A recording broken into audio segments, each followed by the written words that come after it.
Hey guys, welcome to the Dynamic Leaders page. I'm Norman Hardman, and I'm glad to have you guys here with me for yet another dynamic topic, connect to other leaders. This is truly a conversation for people who have large dreams and visions. You know, the larger your dream, the more manpower it requires, right?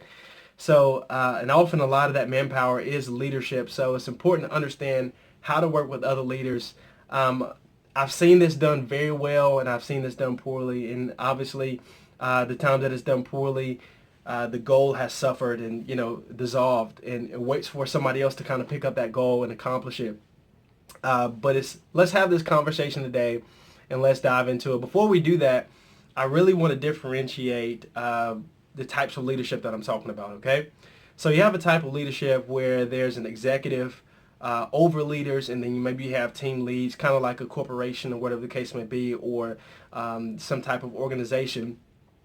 And that's great, but you have a chief leader, and those leaders understand their role, and they understand that they report to an executive leader. But then you have the type of leadership that I'm discussing today that, I invite you to listen in, and that you have leaders where there's a lot of neutrality. There's a balance of powers. They're coming together. There's really no one primary leader, but there's leadership based on influence. And so that's the type of leadership that we want to discuss.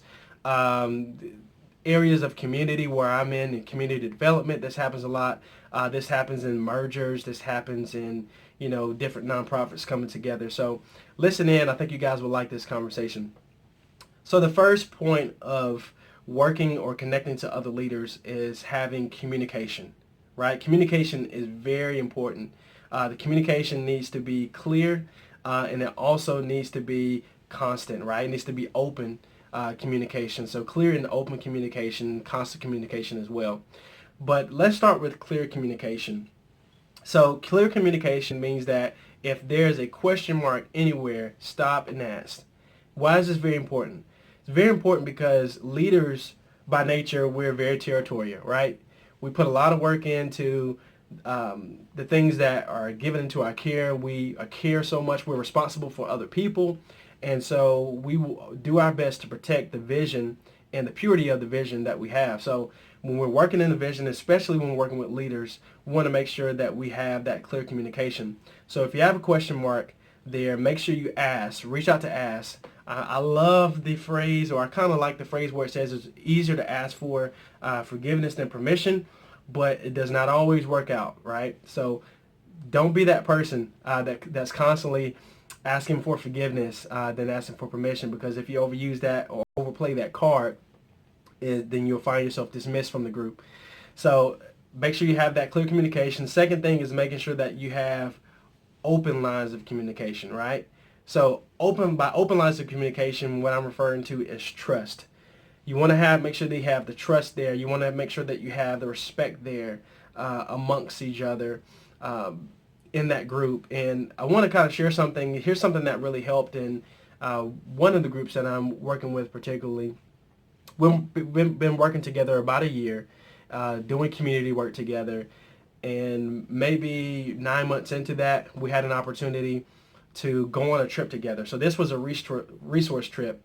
We were going to be retooled with resources to help us better do our jobs, and we spent maybe three days together. And so this was great because it gave us the opportunity not to just, get out of our area, go to a new area, travel together, go and get, refueled and retooled together, but it also gave us the opportunity to spend, quality time, having those lunches together, sharing dinner together, sharing meals and conversation, walking the streets and things like that. And so that was really good because we learned a lot more about our families. We learned a lot more about our joys, our likes and dislikes, and it really allowed us to bond together. And so there was so much more respect for each other as we came back to home base and start doing work together. and that kept, a lot of, or kind of deadened a lot of conflict that might have existed before the trip, but it also provided the opportunity for trust to build and for us to have open lines of communication. So if you're working with a group, whether it be a partnership, whether it be business, or it be some type of collaboration, go on a trip together, go on a retreat, and not just any retreat, make it a professional slash personal retreat where you guys can go and learn more about each other. All right. So firstly, communication is very important. Secondly, the value that you bring to the table sets a tone for the leadership, right? So as I mentioned, when it comes to leading together, there may not be a named leader, or if there is a named leader, that person is not leading as if they're leading employees. It's a lot different. So what you bring to the table sets the value. And what I mean by that is the components of the goal. Like for us, I'm working with several groups to reduce poverty. And in those groups, I know for, my type of profile, I bring a lot of financial backing and knowledge and things of that nature.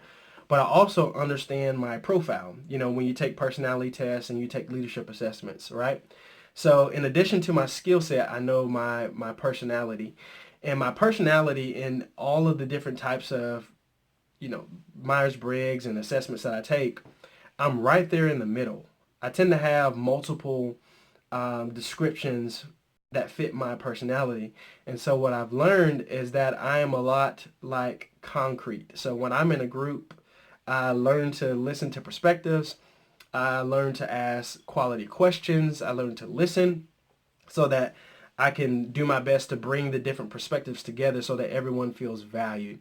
And when I am invited to a group, those are the things that I tend to bring. I tend to bring, my skill set, whether it be, financial or my religious background, and I bring also my personality to it. And I don't try to operate outside of that. And that's where people get in trouble, right? Especially when, as newbies, when we're invited to maybe a board that affords us more power or more opportunity than we're used to having. Sometimes we can, become a little anxious about showing off our skills or showing off what we know, but that's not what you need to do. So if you're invited to a table and you're new to that table, just be quiet and listen. They invited you there because they wanted you at the table, but don't be overbearing. Take time to build relationships. Take time for communication to establish, open lines of communication, clear lines of communication to establish before you just start jumping in and being domineering, right? Because I know myself, that doesn't mean that I shy away from being dominant in a conversation. There are obviously some conversations, again, if you're a leader, you can't be afraid to be dominant. You can't be afraid to take, control of the reins and be a leader where you feel comfortable leading, right? Without butting heads with other people in a way that is not progressive. But also you have to know when to close your mouth and allow somebody else to lead. So a leader does not always have to lead, even if you are the chief leader. And a leader is not afraid to lead and step up, okay? Which brings us to the last point. I know this is a short video. You guys probably want more. Ask questions if you want more, or comment, and maybe I'll do a second video on this. But the last part is know when to walk away, all right? Or know when to miss someone. Know when it's time for that partnership to dissolve. And this can happen for positive and negative reasons. It's not always a negative reason that partnerships or opportunities dissolve. When I think on a positive spectrum, we're constantly changing as people. We constantly have new opportunities, new ideas, things happening to us in life. And so depending on what happens to us in life, our desires change. Sometimes we experience burnout in the area. We want to move to another area, and it's time for us to shift. And when it's time for us to shift, you notice those signs. You're not paying attention during the meetings. You loathe going to the meetings. You don't, always trying to find something else to do. Or, you're argumentative. You're noticing that the direction of the group or the direction of the conversation is starting to shift further and further away from your values.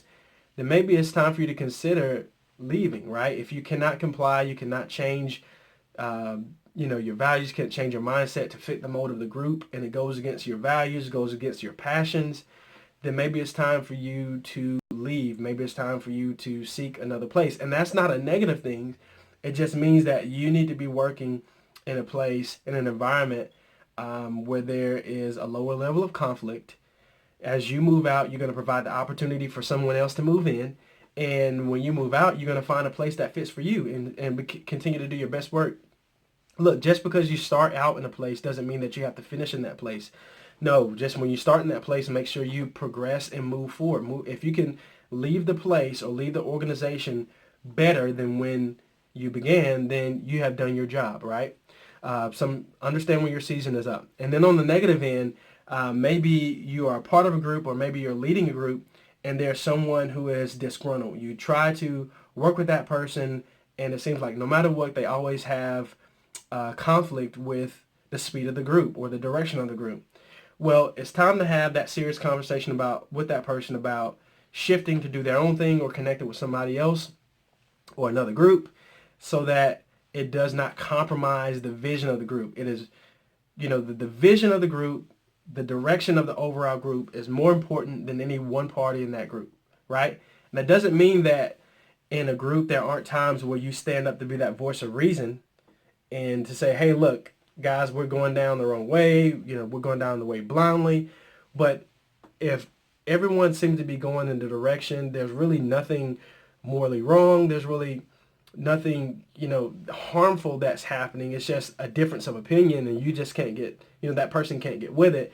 Then maybe it's time to ask that person to dismiss. But regardless of how you deal with that conflict, or ask that person to dismiss themselves, you have to protect the vision. So those are some critical things to working with other leaders. Again, clear lines of communication. Respect those boundaries, right? Leaders can be very territorial, but you want to respect that. You want to provide them the opportunities to still be leaders. At the same time, making sure that they respect your ability to lead, having openness of communication, but also clear communication. Nextly, it's so important that you guys know or what you bring to the table, right? And based on what you bring to the table, that's your skill set, or that's your place that you're going to lead from. But don't always try to be the one to take the reins. Even if you are the chief leader, know when to back up and allow someone else the opportunity to lead. And then lastly, know when it's time for the relationships to dissolve, right? Be mature about it. Don't be messy. Make sure you leave in a great way, because you never know when you may have to work with those people again, or they may have to refer you, or there's some type of mutual interest where it requires you guys to come back to the table and work again, all right? Guys, if you enjoyed this, I want you to do a few things for me. I want you to subscribe to my YouTube channel. Click that bell notification so you'll know exactly when the next video is dropping. But I also want you guys to help me do a little bit of supporting, because the message needs to get out to other people. If you're on social media, share this video. Also, if you're on Facebook, I want you guys to go out to the Dynamic Leaders page. You'll see the logo that you're seeing right here, right now. And go ahead and like that page, all right? So I want you guys to get involved, get active. I'm ready to take this message to others, all right? Take care, and you guys have a blessed day.